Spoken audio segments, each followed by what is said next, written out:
for anybody who doesn't know, STC develops a lot of the software that public health, that state health organizations, state pharmacy use to track that vaccinations have been completed, right? Do you know how many states that is? Yeah, so there's jurisdictions? Every state has a immunization information system, commonly described as a registry. Some states, depending upon the way that they're set up or their size, have more than one. So there are 64 immunization information systems, or 64 jurisdictions across the country. And how many of those are STC? 15. Right, so 15 of those. Yep. And then STC is connected to all of them. All of them. Yep. So go ahead. As of which now, I guess North Carolina was a holdout of connecting anybody for a long time. I think North Carolina is connected now. And then also STC helps pharmacies, mostly chains, right, connect to those registries, correct? Yeah. So I think,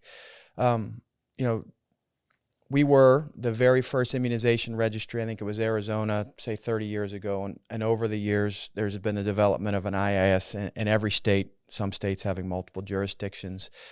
At the same time, probably over the last 10 to 15 years, STC was very forward thinking. It's like, okay, we have the back end acumen in working with public health, which can be challenging at times, to stand up the immunization registry. And the 15 that we have is a consortium-based model, which adds a lot of value for the states that are part of our consortium. But at the same time, the light bulb went off that, boy, if states have a requirement to report, we want to make sure that we can do that, seamlessly within workflow, intuitively at times with healthcare providers. So doctor's offices and EHR, school nurses, community pharmacies. And we work with community pharmacies of all shapes and sizes. And I think the last that we looked, we have 80% of all pharmacies that report to the individual jurisdictions, via STC Health. Nice. So yes, we do have relationships with the large national chains, several of the regionals.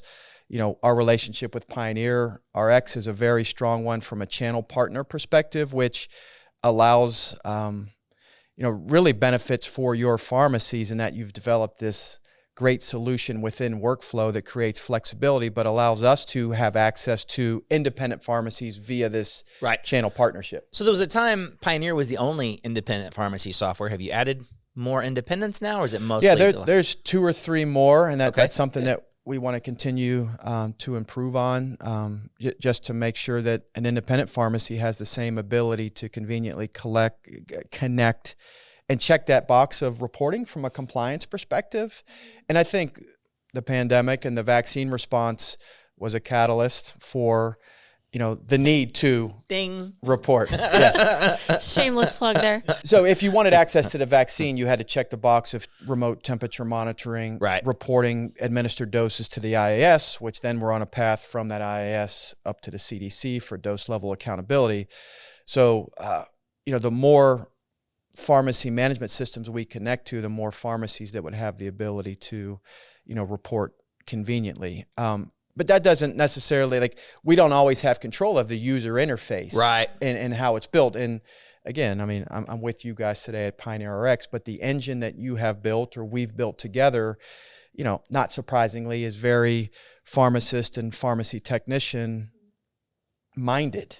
In that, in my view, it's very important not to determine when the perfect moment in time is to expose something that needs to be filled out from a data entry perspective. So if you can, as naturally as possible throughout the course of a regular prescription, fill in the requirements that are on a path to an IIS, fantastic. If there are additional requirements or fields that need to be reported that aren't there naturally, then you can expose them. But you guys expose them in a way that gives them a chance to pick and choose. Well, yeah, maybe I want to see it data entry, but don't make it a requirement there. But it can't not be a requirement if it gets all the way to the point of sale. So allowing your pharmacists and technicians the ability to choose when it's best for them to fill in those blanks is a beautiful thing.